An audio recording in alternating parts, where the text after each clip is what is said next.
அதிரடிக்காரராக குடும்பத்துக்கு எதிராக நிகழும் அநியாயங்களை அடித்து நொறுக்கி குடும்பத்தை பாதுகாக்கிறார் மார்கோ.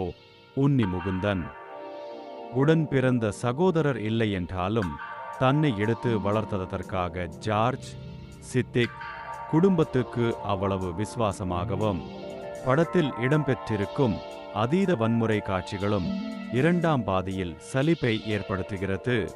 வன்முறை காட்சிகள் அதிகமாக இருந்தால்தான் அது ஆக்ஷன் திரைப்படம் என்கிற தவறான பார்முலாவை பின்பற்றி டஜன் கணக்கில் தேவையில்லாத வன்முறை காட்சிகளை.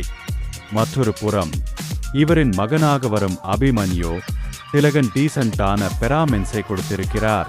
இதை தாண்டி ஜெகதீஷின் வளர்ப்பு மகனாக வரும் கபீர் துகன் சிங் ஓவர் ஆக்டிங் கொடுத்து நடிப்பில் சொதப்பியிருக்கிறார்.